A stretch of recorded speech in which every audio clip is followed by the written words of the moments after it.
That's 7 out of 10 against the blitz. Lined up as if they're coming after him, and they do. And he's in trouble. Wentz will be escaping from the 18-yard line. How in the world did that happen? First down out to the 44-yard line.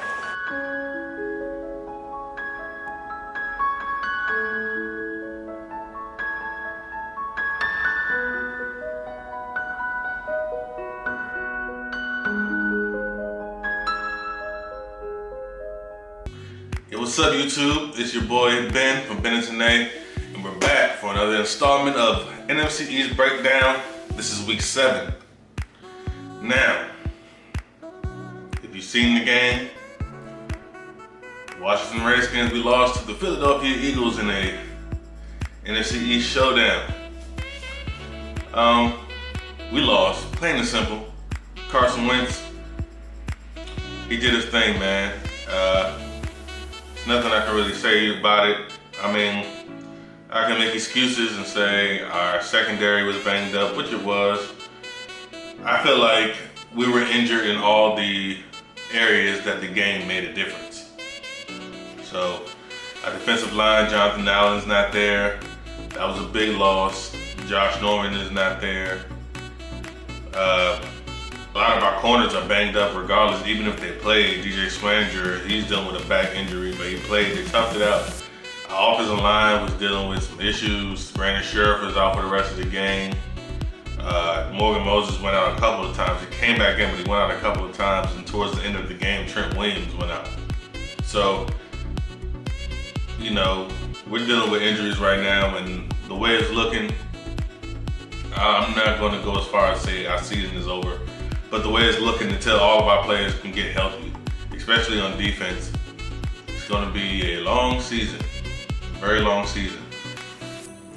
But props to the Philadelphia Eagles. I hope they win the division because I don't want the Dallas Cowboys to win the division. So go Eagles, unless the Redskins can just make a triumphant comeback. I still believe that we can make the playoffs. I think we just got to execute and get healthy, man. That's the main thing. We got to get healthy. So, but the Eagles are definitely going to win the NFC East. They have the best record in the NFL right now at 6-1. And they did their thing, man. I think Carson Wentz is going to be the next Aaron Rodgers. I mean, you watched that game last night. He was doing some other stuff, man. Like this. Like, we had him for the sack, and like for some reason, like nobody obviously touched him. It was like a cocoon, and he just ran out 17 yards. Like, that's crazy. I've never seen that from a quarterback anyway.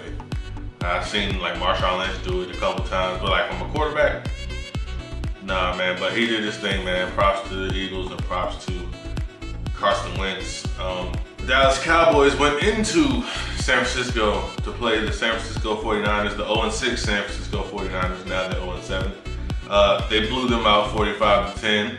They had a couple of good highlights. Ezekiel Elliott, he had a good game. He had like 219 yards from scrimmage. He had a good game. He did what he's supposed to do. And they did what they're supposed to do. They're supposed to beat the 0-6 49er team. And a lot of people say, but y'all barely beat them, and we crushed them. I was like, dog, we got all inexperienced secondary back there. Like, come on, man. And it was a couple of questionable calls from the referees that was just ridiculous, but we're not going back there because we won the game at the end of the day, so I'm not going to talk about it. The Cowboys, they beat the brakes off the 49ers, and I feel sorry for the 49ers, actually, man. They might as well just get the number one. Between them and Cleveland, they might as well just get the number 1 pick right now. Just do a coin toss. But here goes some of the highlights from that game, man. Game suspension overturned by a district court in New York. So he's playing again, and he has found the end zone.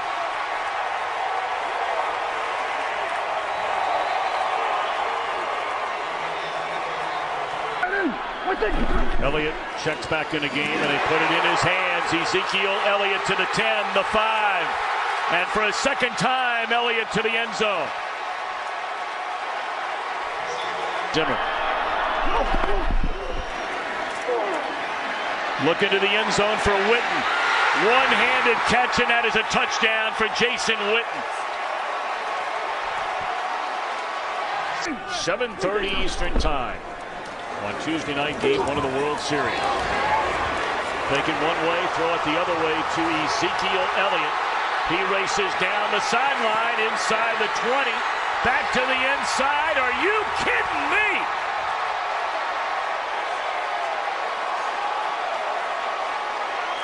And Des Bryant down at the bottom of your screen. And Prescott will keep it and find the end zone. Dak looking for Bryant.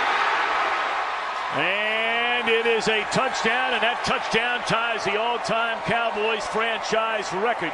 And I'm not going to say too much about this. The Giants, their losing continues. They're now 1-6, I think. They lost to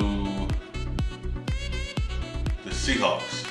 Seattle Seahawks. They lost to the Seahawks. And I mean, at first they were competing, but then like towards the, when the game kept going, Seahawks took over and it was just a wrap.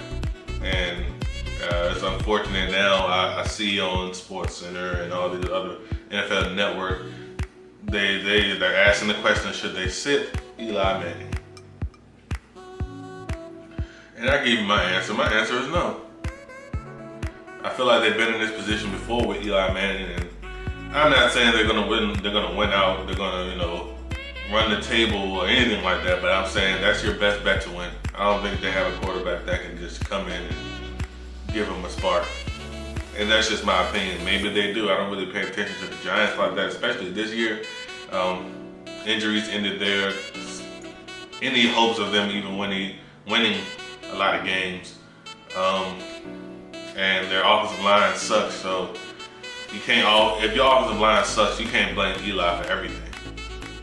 Eli's not a mobile quarterback, so he can only do so much. So that's how it is, man. But the NFC East, right now, I mean, it's still a nice little race. The Eagles are sitting firmly at 6-1. The Redskins and Cowboys were at 3-3. We're both at 500. I think the Cowboys are over us because I think they have they got a division win. They beat the Giants the first game of the season.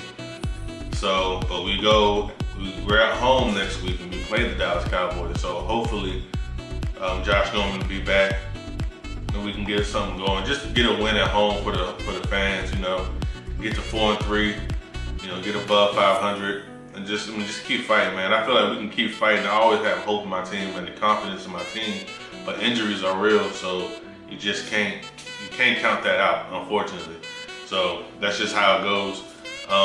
NFC East is still, it's a real tight. I feel like the Eagles are going to win the NFC East, but I feel like the second team in the NFC East is going to at least have a wild card playoff berth. So right now, the Redskins were fighting for that playoff berth, and just to get a chance to win. And I feel like if all things come together, we can pull out these wins, and we're going to be healthy at the right time. I feel like we can do something in the playoffs, but that's a long time from now, so I'm not going to speak that. But thank you guys for watching, man. It's week 7 of the NFC East Breakdown. Coming at y'all every week, every Tuesday. From now on until the end of the season, every Tuesday, NFC East Breakdown. This is week 7. I thank you guys for watching. Just make sure you like the video and you subscribe to the page if you're new. We got more content coming for y'all. We're switching up the days now. So we're gonna start posting Tuesday, Thursday, and Sunday. And just to have more content for y'all to enjoy, just make sure you just tell your friends about it, share the videos, and we just thank y'all for watching, man. Peace.